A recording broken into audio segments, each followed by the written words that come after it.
All right, so buckle up, because this time on the deep dive, we're going far, far away. Oh, I do like the sound of that. Where are we headed? Well, we're taking a deep dive into the Obi-Wan Kenobi series. Kenobi, huh? You know, that's the one that takes place 10 years after Revenge of the Sith. Exactly. It's that in-between time that's always had fans guessing. Those lost years, right? Before A New Hope. Right, and I've got a whole stack of stuff to go through here. We've got production notes, articles, even some deep dives from Wikipedia. Wow, you really went all out, huh? Well, we're going to try to figure out just what Obi-Wan was up to during the fall of the Jedi Order. And, well, Everything that happened with Anakin, I mean, that's a lot to unpack. it is, but it seems like this series was a pretty big deal. It wasn't just some quick cash grab. Oh, no, this was a huge production. They used some incredible technology, too. Oh, yeah. Like what? Well, they use this thing called stagecraft, specifically the volume at Manhattan Beach Studios. Okay, now you're going to have to explain that one. The volume. What is that? Basically, imagine a giant LED screen, but it's curved and it surrounds the entire set. A giant curved LED screen. So like those big screens they have at concerts and stuff? Sort of, but much more advanced. It's like being inside a video game. Okay, I'm intrigued. How so? Well, see, this is how it works. It projects these incredibly realistic backgrounds and environments, and it does it in real time.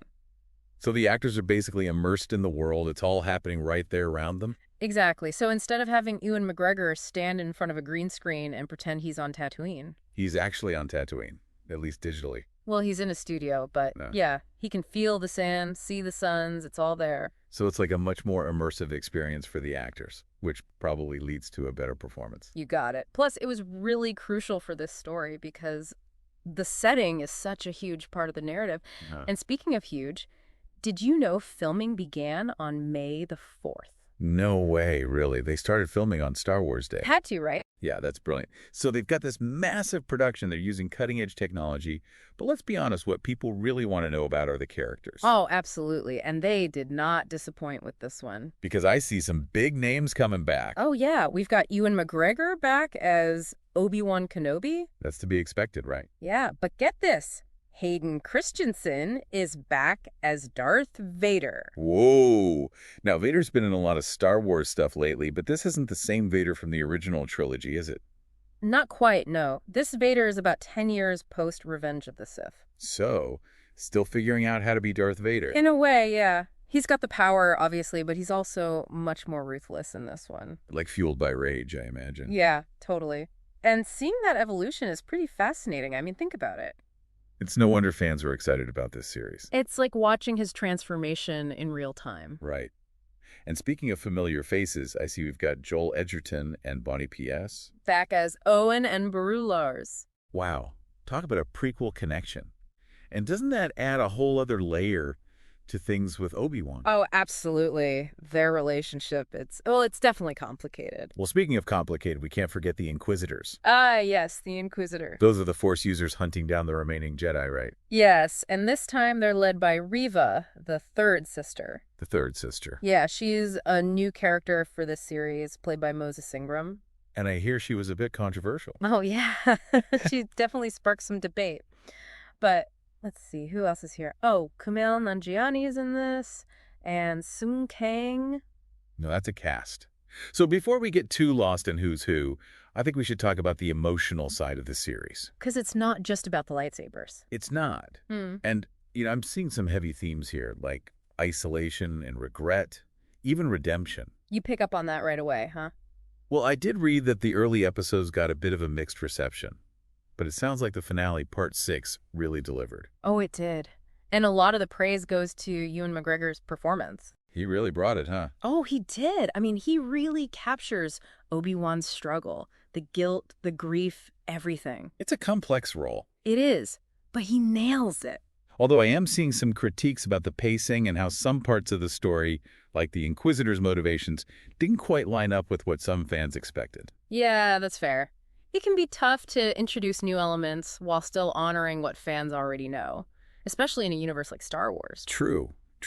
But I have to ask about the music. Yeah. I've heard some buzz about that. Oh, the music. Yeah, what's the story there? Well, the legendary John Williams, the man who composed the Star Wars scores. Yeah. He actually came back and composed brand new theme just for Obi-Wan. Wait, seriously? John Williams came back for this. He did. And it's Right. not just any theme. It really captures Obi-Wan's inner turmoil. It's powerful stuff. Wow, that's huge. So we've got the production, the characters, and the music. I think it's time to really dig into the themes and legacy of the series. I agree. Let's get into it. Okay, so we've talked about the amazing production and those classic characters and how emotionally powerful this series is. But I want to go back to what you said about its legacy. What makes Obi-Wan Kenobi so impactful, especially for fans? Well, one thing Obi-Wan Kenobi really dives into is the idea of trauma, how these characters carry these deep wounds with them. And not just Obi-Wan. Right. It's not just Obi-Wan. Right. Vader and Reva, too, they've got these really deep wounds. And that's what drives them. Exactly. It drives their actions, their motivations. We talked about how this Vader, he's different, brutal. Right. What about Reva? Why was her character so controversial? Yeah, so Reva's backstory, it's pretty tragic. She was actually a youngling at the Jedi Temple, during Order 66. Oh, wow. So she saw it all, the massacre, everything, barely escaped with her life. And that experience, well, it fuels her hatred for Vader. Makes sense. And that obsession with hunting down Obi-Wan, it all comes from that. So she's not just some evil inquisitor. She's driven by revenge. Makes her more complex than just a typical villain. Exactly, much more complex. And that adds this whole other layer to the themes of loss and healing that run through the series. Obi-Wan is dealing with some heavy stuff too. Guilt and regret over Anakin. It's a huge burden. Yeah, and he's chosen isolation to cope with it, hiding on Tatooine. But has he found peace? That's the question, isn't it? And then you bring in young Leia. Right. This broken Jedi Master hiding from the Empire. Now he's got to protect this little girl who represents hope for the whole galaxy. It's brilliant. I mean, talk about contrast. Right. And Leia, she's got this innocence about her and this unwavering faith in the good in people. So she's challenging Obi-Wan's whole worldview. Challenging him, yes. Yeah. Reminding him what he's fighting for, helping him to, believe in himself again. It's a powerful dynamic. There's this one scene, and it stood out in the sources we have. Obi-Wan tells Leia, "You have a heart that's far bigger than you understand." It's a small moment, but wow. It is. It says so much about Leia and about her impact on Obi-Wan. Even when things seem hopeless, there's that potential for light to emerge. Speaking of which, You're talking about that Jedi Master who shows up at the end? Qui-Gon Jinn, yeah, that was a huge moment for fans. Liam Neeson reprising his role. Exactly. And it's not just for the fans. It's symbolic, Oh, totally. Tell me more. Well, Qui-Gon, he was Obi-Wan's mentor. Right. The one who taught him about the living force. And believed in Anakin when no one else did. So seeing Qui-Gon again, for Obi-Wan, it's like It's validation. a sign that he's on the right path. Exactly. It gives him a sense of closure and peace that he hasn't felt, well, since the Jedi Order fell apart. It's a message, too. Hello. Those bonds, mentorship, connection, it transcends death. Wow. It's powerful. It really ties in those elements from across the whole Star Wars saga. I read that there are visual connections, too, to Rogue One and A New Hope. You're right, they're there. The most striking one is Vader's castle on Mustafar. We see it in this series, and again in Rogue One. It really shows you the power and fear surrounding Vader. It's imposing. And I think there was something about Obi-Wan's lightsaber, too. Oh, yeah. The lightsaber he uses, it's the same one that he eventually gives to Luke. Subtle but powerful. It's those little details that fans love, right? Like these puzzle pieces fitting together across the whole Star Wars universe. It is, and it reminds us that Star Wars isn't just spaceships and lightsabers. It's about hope, about redemption, about believing in something bigger than yourself. Absolutely. Now, speaking of something bigger, we need to talk about the Force. What's going on with Obi-Wan and the Force? It seems like he's almost disconnected from it at the beginning of the series. Now think about it. He hesitates to use it, almost like he's afraid of it. He's seen the destruction of the Jedi Order, the rise of the Empire. He's lost everything. It's like his trauma is creating a wall between him and the Force. We could say that. So it's not just about hiding. He's struggling to connect with the very thing that makes him a Jedi. Exactly. And watching him rediscover that connection, that's where the story gets really compelling. He's lost his faith, hasn't he? And without the Force, I mean, how can he be the Jedi Master we know he becomes? That's the question that hangs over the whole series. At first, he leans on his combat skills, his lightsaber, like he's afraid to tap into the Force too much. Right. We see him hiding his lightsaber, trying to blend in. He's avoiding anything that could expose him as a Jedi.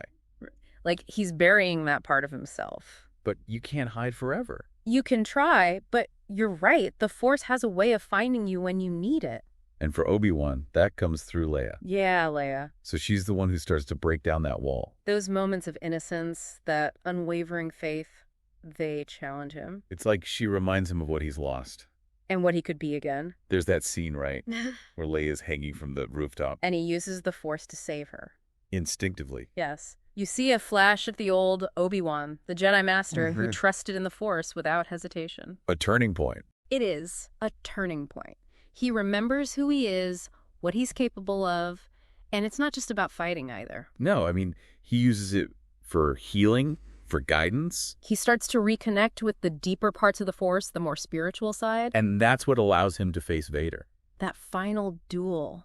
It's amazing, not just the lightsaber fight, but the emotional weight of it all. You can feel their history. It's more than a fight. Yeah. It's the clash of two destinies, two sides of the Force, light and dark. And even with all that darkness, Obi-Wan finds a way to be compassionate towards Vader. Because he sees Anakin. He sees the young man he trained, and instead of revenge, he chooses mercy. And that's what makes Obi-Wan a true Jedi. It is a reminder that even in the darkest times, there's the possibility of redemption, of hope. And then we see Qui-Gon at the end. Right. It's like a confirmation. Obi-Wan isn't alone. Even in death, the Force connects us. It guides us. It's beautiful, really. It is. So what would you say after this deep dive? What's the takeaway for fans? What makes Obi-Wan Kenobi special? I think it reminds us that Star Wars is more than just movies and shows. It's a story that speaks to all of us about hope, about redemption, about believing in something bigger than ourselves. Even in a galaxy far, far away. Even then, it's about the struggles we all face, the choices we make, the connections that bind us. It's deeply human. It is. And no matter how dark things get, there's always a glimmer of hope. There's always a way through. It's inspiring, really. I think so. Well, thank you for joining me on this deep dive into Obi-Wan Kenobi. It was my pleasure. May the Force be with you. And also with you.